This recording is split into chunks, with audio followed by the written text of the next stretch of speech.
kahapon, mga utak teleserye. So, gagawin ko lang ito, lalagyan ko ng disclaimer sa umpisa. Kasi maraming mga utak teleserye na naman na nagagalit sa akin. Tungkol dun sa content ko kahapon sa ospital ng Muntinlupa. Ganito kasi mga kababayan ko. Ito, basahin muna natin yung mga comments, no? Meron ako ditong nabubwisit talaga ako na hindi niya naiintindihan ah, hindi naiintindihan yung ibig ko sabihin.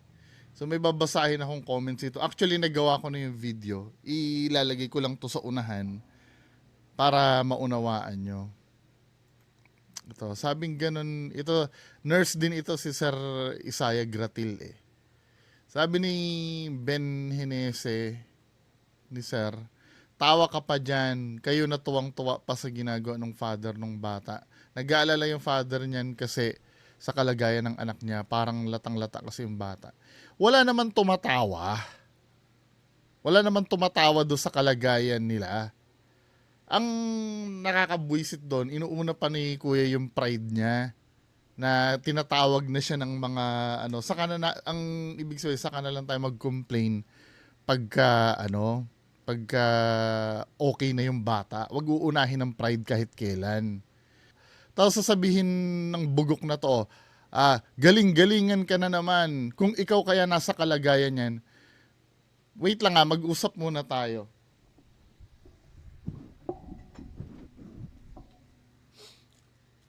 Ito ang anak ko. Anak ko to. Patay na to. Alam mo kung paano namatay to? Sinugod ko sa ospital to nang nasa arms ko.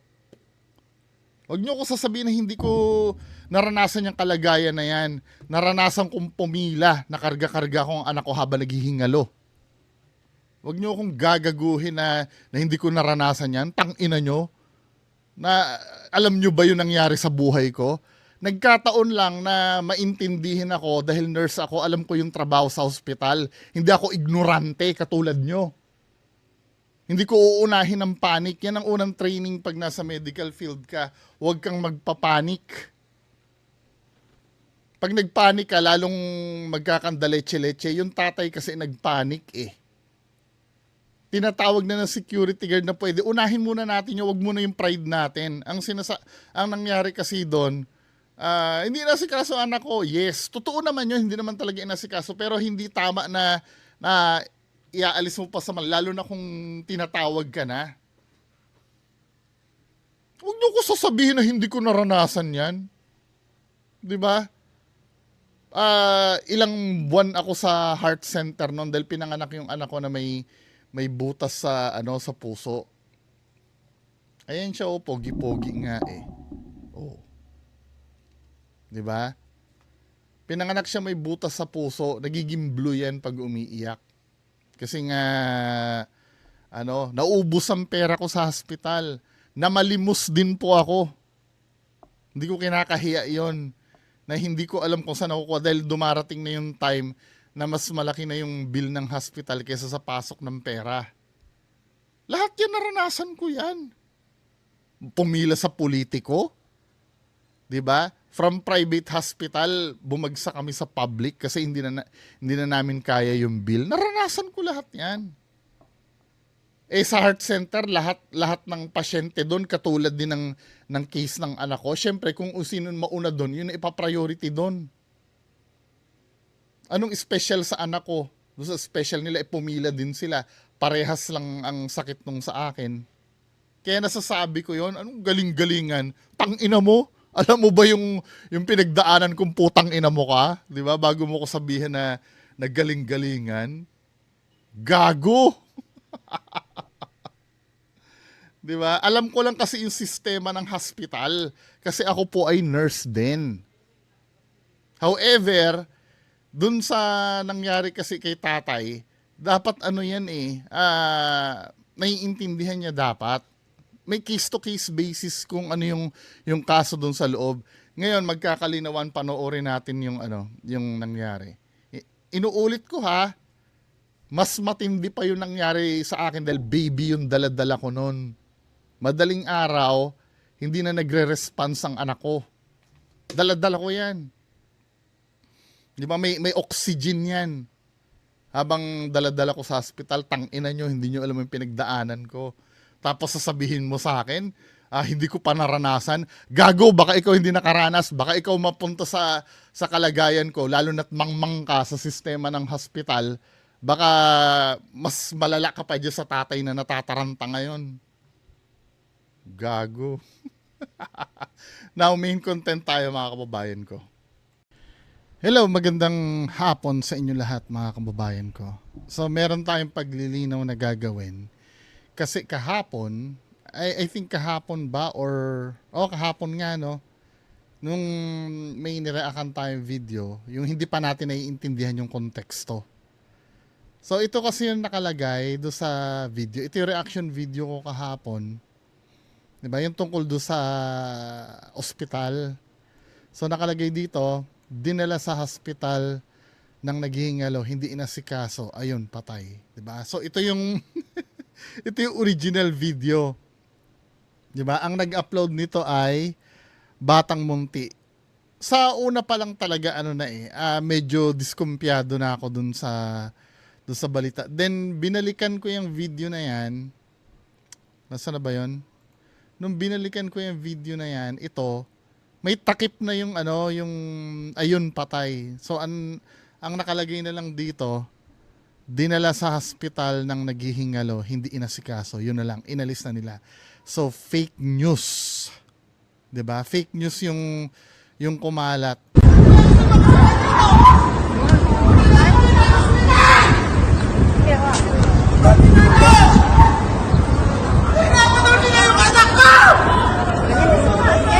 So, yun ang unang tinamaan dito na na personalidad ay si Biazon. Si Rupi Biazon. 'Di ba? Naamoy ko na kahapon yung hindi ko na makilala yon. Sino ba yon? Corrupt ba yon or Hindi ko siya kilala.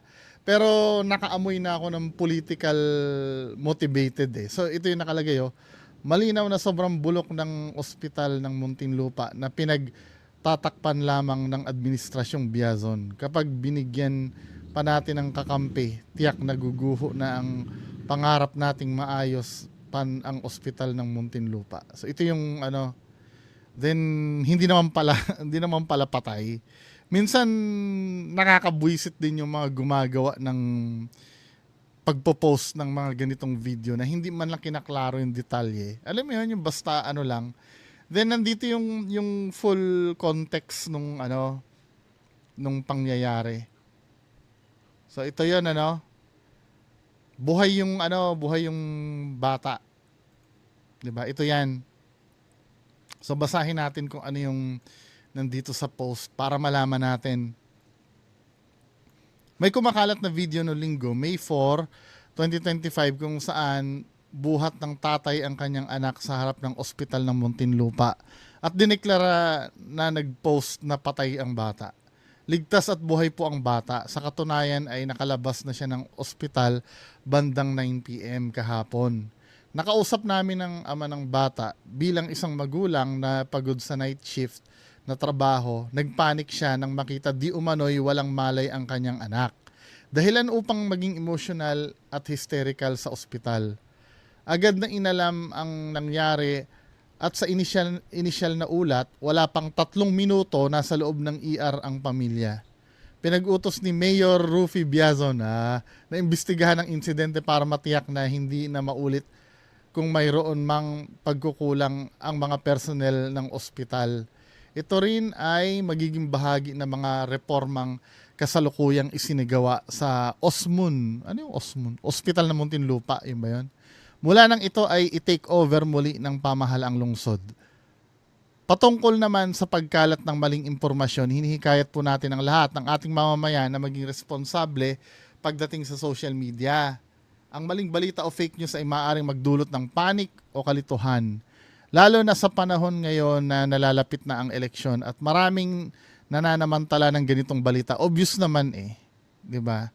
May legal na pananagutan ang pagpapakalat ng fake news nakasaad sa Cybercrime Prevention Act of 2012, RA 10175, na maaring maharap sa multa o pagkakakulong ang sino mang nagpapakalat ng maling impormasyon online.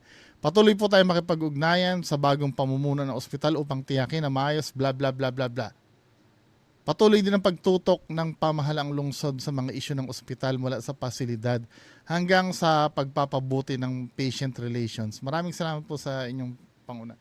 Pero may nakausap ako, may nag-PM sa akin na taga Muntinlupa na ganun daw talaga sa ospital na pag wala kang pera, ganyan-ganyan. Actually, hindi lang naman sa hindi lang naman sa Muntinlupa nangyayari yan.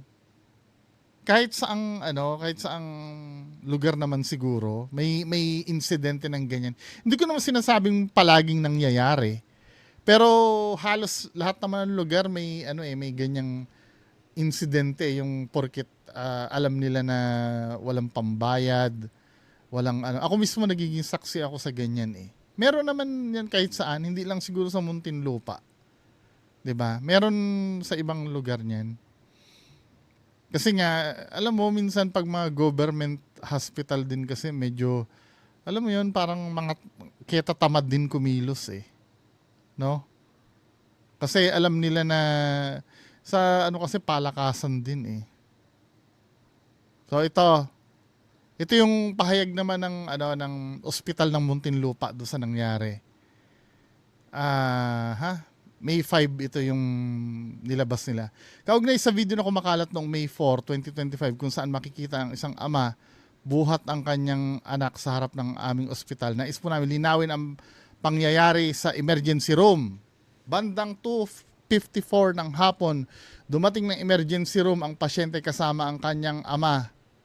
Batay sa CCTV review, tumagal lamang na halos 3 minuto ang buong pangyayari sa loob ng ER bago sila umalis.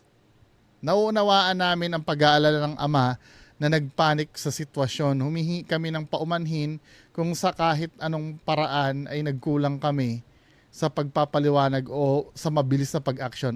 Semi-aminado din sila, Kahit pa sabihin mo, ma'am or sir, na nagpahayag nito, kahit pa sabihin mong 3 minuto lang, pero I'm so sure mas tatagal pa to po hindi nagwala yung ama eh.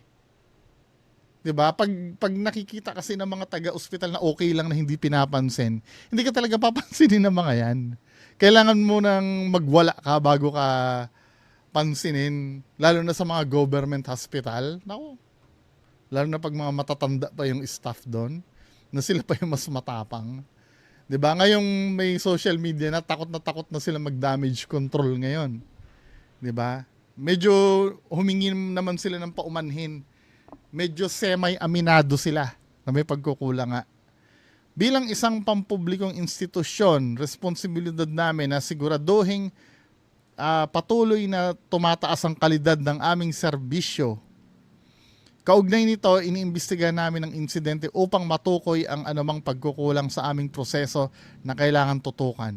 Upang patuloy na mapahusay ang aming mga frontline personnel, inalalatag namin ang mga hakbang para mas maigting na pagsasanay sa emergency response, patient care at maayos na komunikasyon sa mga pasyente at kanilang pamilya. Alam mo ang pwede kong imungkahi na dyan, na solusyon dyan, tanggalan nyo ng cellphone yung mga nurse doon.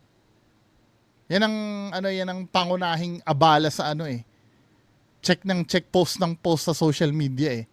Tanggalan nyo ng cellphone yung mga doon. Dapat yung mga cellphone nila, i-deposit nila or iwan nila sa locker room nila. Hindi dapat dadalhin ang cellphone dyan sa emergency room na yan. Kasi sometimes, malay mo, may kachat lang yan, kaya na-delay. Yan ang unang abala, nagti-TikTok, di ba?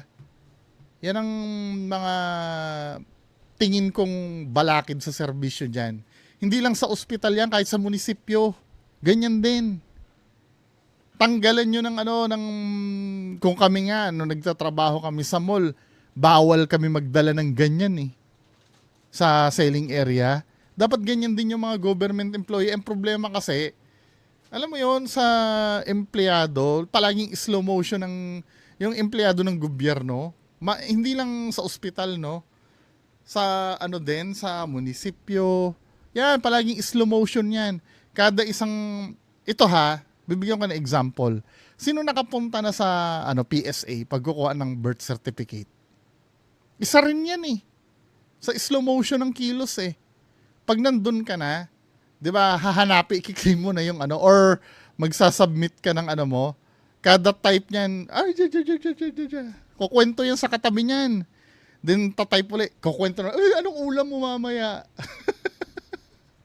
Ganyan yung mga, yan ang hindi ko alam kung bakit masyadong hindi sila takot na magtamad-tamaran sa trabaho nila. Pero sa mga private na office, kaya naman na maging stricto eh. Hindi ko alam sa pamahalaan or sa government-owned na agency or office, bakit kaya nilang magtatatamad-tamad? Sometimes nga nakalagay doon, no noon break, pero sabay-sabay silang magbe-break eh. Sa special mention sa munisipyo ng matagal naman no? Siguro 2014 pa. Nung naglakad ako ng papel ng pinagtatrabahuhan ko dati, sa Caloocan ganyan din, no noon break daw. Pero lahat sila nagkumakain. Nakalagay doon, sabi ko, 'di ba akala ko po walang noon break? Hindi po kami naka-break, kumakain po kami. Ano 'yun? Parang tanga lang, 'di ba? Hindi ko alam kung bakit hindi sila takot sa mga ganyang Tapos minsan pagka nagagalit ka pa, kakayan-kayanin ka pa. Nagagalit ka, lalong hindi kita paglilingkuran kung tanga lang, 'di ba? Parang sila yung kailangan sambahin dun sa loob. Dapat merong magmo-monitor sa ganyan eh. Sa mga government employee eh. Kadalasan yan ganyan. Kasabay ng pamumuno ng bagong management at mga reforma sa pamahalaang lungsod, layunin naming mapabuti ang proseso at karanasan ng bawat pasyente mula sa pagpasok ng ER hanggang sa kanilang discharge. Bukas po kami sa mga mungkahi, opinyon at puna upang matulungan kami sa patuloy na pagbabago para sa mas mahusay, episyente at makataong serbisyong medikal. Nagpapasalamat po kami at sa tiwala at pangunawa ng ating mga mamamayan, patuloy ang aming pagsisikap na pagbutihin ang serbisyo upang matugunan ang pangangailangan ng bawat pasyente. Ang aming misyon ay maghatid ng maagap, maayos at makataong serbisyo medikal sa lahat ng Muntinlupeño. Maraming salamat po. Yon, number 1 na mungkahi, tanggalin ang mga cellphone doon. May isa lang hahawak ng cellphone doon. Iisa lang dapat ang cellphone doon, yung pwedeng pang-contact sa doktor, yun lang. Pero yung mga personal cellphone doon, tanggalin yun.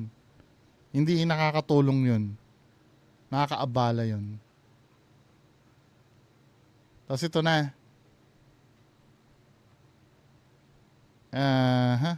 Nakausap ko na ang mga key personalities sa insidente kahapon sa Osmun. Narinig ko ang bawat panig at pananaw. Narinig nila ang mga facts na gathered sa pamamagitan ng initial inquiry. In the end, lahat may aral na natutunan. Una ko nakausap ang original na nag-take ng video, na naging dahilan ng likes, shares, at comments at maraming netizens. Na-realize din niya ang kamalian ng nagawa niya. Lalo na't pati yung tatay ng bata ay nag-message sa kanya na hinihili na i-take down ang post dahil mukhang na-trauma ang bata sa post na nagsasabing patay na siya. Di ba? Gusto lang, minsan, mga nagpo-post dramatista din eh. More drama, more views. Di ba? Ay, biruin mo, namatay yung yung sinusugod doon. Kasi yun ang magandang pag-usapan eh. Pag may kapabayaan eh. Natotoo nga naman may kapabayaan, pero gusto pa nilang ma-maximize yung drama. No? Kasunod ko nakausap yung mga nurses on duty kasama ang kanilang supervisor. Pinaliwanag din nila ang kanilang panig at nangangamba na mayroon daw mga nagbabanta sa kanila.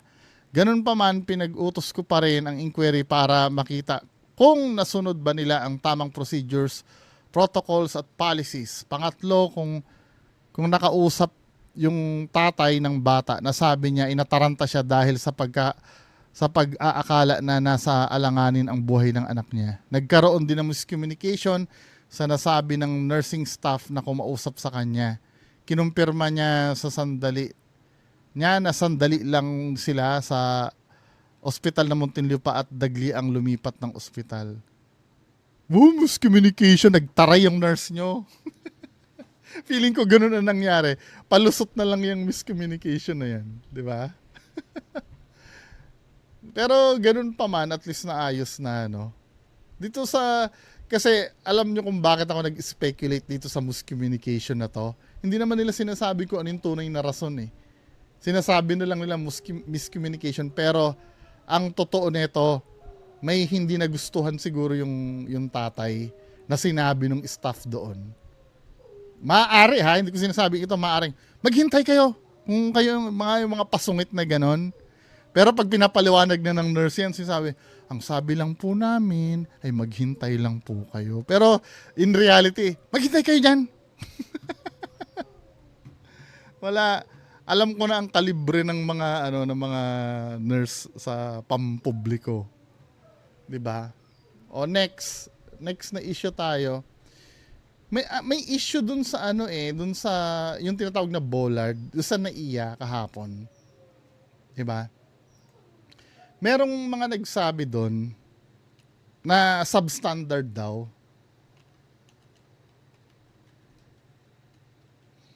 Tingnan natin yung yung nangyari dito.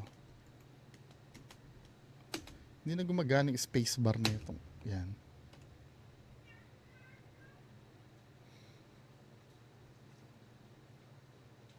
Yung, kasi di ba may humaharang dapat doon, yung parang poste.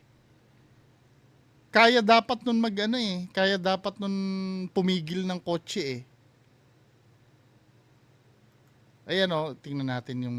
Nasa linya po natin si General Manager Eric Ines ng MIAA. GM, magandang evening. Si Johnson po ulit. Kumusta ho kayo? Mabuti naman, Johnson. Magandang gabi din. Thank you for having me. Siguro, GM, bigyan nyo lamang kami ng update sa kung ano man yung napagpulungan ninyo ng NNIC. Anong mga bagong adjustment or gagawin ninyo in terms of safety issues dyan sa NAIA? Kanina, nagpulong ang NNIC, yung mga engineers siguro nila. Forward lang natin Pang umaga siguro yun, hanggang tanghali. Tapos kami naman din, ako naman, on my part, nakita namin, hindi gaano malalim yung pagkalagay ng bollard. Oo. Ang bollard kasi, para maintindihan nyo, meron pa nga yan, retractable yan sa ibang bansa eh. Tingnan natin itsura ng bollard, Hindi daw ganun kalalim. Bollard post. Ito kasi, ang gawain kasi nitong mga to, yan yung mga post na ganyan, pag nabangga talaga yan, nakakapigil talaga dapat ng kotse yan. Di ba? Ang problem doon sa NAIA, hindi siya, dali lang tingnan ko yung, hindi siya ganun daw kalalim kaya bumigay siya. Ayan di ba? Pagka natatamaan ng mga sasakyan yan, talagang wasak yung sasakyan dyan eh. Pag mga ganyan. Kaya dapat may standard yung mga yan eh. Yan ang yan ang papel niyan. Ang problem daw do sa NAIA daw, mababaw. Yun yung pinag-uusapan ngayon. Yung poste. Doon sa nangyaring natangay ng sasakyan kahapon ng umaga, medyo mababaw ang pagkalagay ng bollard na poste. Yung pang-prevent, alam mo yung poste yung maliit, Oo, yung ganun. Hindi ganong malalim. Tinanong ko kung bakit nagkaganon. So tinignan namin, hanggang kaninang hapon, tinitignan namin yung mga detalye, kung yung mga lumang kontrata na nagawa, tinignan namin, ay talagang, pag ginaliman pala nila yun, tatama dun sa parang yung semento na nagko-cover ng main arrival area sa baba. Kaya umabot lang yata, kung nakita rin ni na Ginoong Ramon ang Secretary Vince Dizon kahapon na hindi ganong malalim. So ngayon siguro pag-iisipan nila, lalo na sila, tutulong na rin kami Opo. kung paano magandang gawin. Ano? Although, siyempre, nandoon pa rin yun para hindi pa namin tinatanggal ibang bollard, hindi pa naman tinatanggal ng NNIC. So, pinag-iisipan na kung ano yung magandang paraan para lalong umigting yung pamprotekta sa mga taong nagbibiyahe. Hindi ko nagigets yung yung dahilan. NAIA bollards may hit arrival area concrete if installed too deeply. Ano naman ngayon kung mahihit nyo yung arrival area concrete? Ano yun? Parang dinadaan nyo lang kami sa sa technicalities para hindi masisi yung pagtitipid na ginawa nyo. I don't know, kung ano yung purpose kung bakit kailangan depensahan nila na gano'n na pero aayusin din naman pala nila. 'Di ba? Parang sinasabi nila, hindi kasi pag ginawa namin yan, tatamaan yun. Ano naman ngayon kung tatamaan, hindi ba pwede yun? Nag-install ka pa ng bollard kung substandard. Kaya mga nandun na nagbababay o mga makamag-anak na nandun na nangyari kahapon. Opo. GM, hindi naman sa ikangay naghahanap tayo ng masisisi, pero na-establish na ho ba anong panahon na ilagay yung mga bollards po na yan? Although may explanation naman na ikamu eh. I think, kung di ako nagkamali, Johnson, Dito tayo sa ni Dismayado si Transportation Secretary Vince Dizon sa palpak at hindi matibay na bollard o harang sa NAIA na nagresulta sa malagim na trahedya. Human error naman ang isa sa mga anggulong tinitignan sa insidente. Live mula sa NAIA Terminal 1, nasa frontline balitang yan, si Gio Robles. Gio, sa ngayon, nasaan na yung SUV driver? Jiggy, nasa kustodiya ng PNP Aviation Security Group ang suspect na sumailalim sa inquest proceedings ngayong araw o paunang investigasyon sa harap ng piskalya. Bago nito, sinuspinde ng LTO sa loob ng 90 days o mga 3 buwan ang lisensya ng driver na kumitil sa 2 buhay, kabilang ang isang batang babae. Ayon sa driver, may humarang daw sa kanyang isang sasakyan, kaya siya nataranta at natapakan ang accelerator sa halip na brake. Pero taliwas ito sa kuha ng CCTV kung saan makikitang wala namang humarang na sasakyan. Sa lakas ng impact ng pagbangga, nagkayupi-yupi ang harapang bahagi ng SUV. Bukas na muli ang departure entrance ng NAIA Terminal 1 kung saan bumangga ang SUV kahapon. Nilinis na ang lugar, inalis na ang bakas ng insidente pero naroon pa rin ang alaala. Nasa lugar na ito, tila tumigil ang oras kahit saglit. Nilagyan pansamantala ng barikada ang bahagi ng entrance kung saan mismo binawian ng buhay ang mga biktima. Ang bollard o harang sa mga sasakyan na nasira kahapon, napalitan at nasementohan na. Hindi na itago ng Transportation Secretary Vince Dizon ang pagkadismaya sa bollard na bumigay kahapon. Sa bollard na bumigay na hindi siya ganun katibay, obviously, nakalusot eh. Ang purpose nga ng bollard is really kailangan doon na huminto yung dapat yun huminto na doon mismo. So, iniimbestigahan na to ngayon ng both ng MIAA at ng San Miguel Corporation. Pag may corruption talaga nangyari, mabubuking ka pagdating ng panahon no? In fact, Mr. Ramon Ang and I spoke about it when we saw it, and they said that they would look at it and most likely they will be replaced by the operator, by San Miguel. Sa ngayon, na-inquest na ang 47 taong gulang na SUV driver na kasalukuyang nasa kustodiya ng PNP Aviation Security Group. Nandoon din ang naaksidenteng SUV. Base sa investigasyon, naghatid lang ang driver sa Tsaka sinabi, nung nakausap niya daw, nakachinelas pala daw ito, yung driver. Hanapin nyo na lang hindi ko na mahalukay pero nung sinabi ni Secretary Vince Dizon nung nakausap niya yung driver, nakita niya nakachinelas. So may factor yung chinelas Kaya nga pinagbabawal na yung mga driver nakachinelas, 'di ba? May purpose yun Iya, human error ang isa sa mga anggulo na tinitingnan sa insidente. Nung umalis po yung kanyang pasaheros, nakita natin na umabante. And then pagbalik po niya sa sasakyan, and then when he attempt na paalis na po sana, ay Pumabante yung sasakyan na Taranta, ang kanyang apakan, akala niya is brake, but it was the accelerator.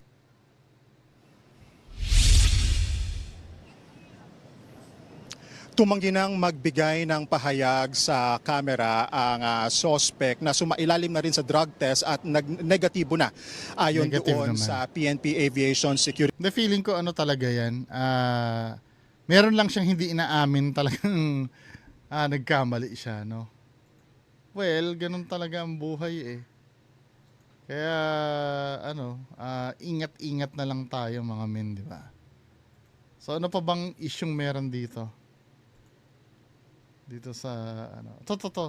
Ano naman to? Wait lang ha. Itong mga random videos na nandito. Ito, tingnan natin. To. Importante din ito eh. Next video na lang siguro to. Yung singit-singit na lang. Ito, ano ba to? Sige, pagbigyan natin tong isa na, ano ba to? Ang bilis ng karma daw.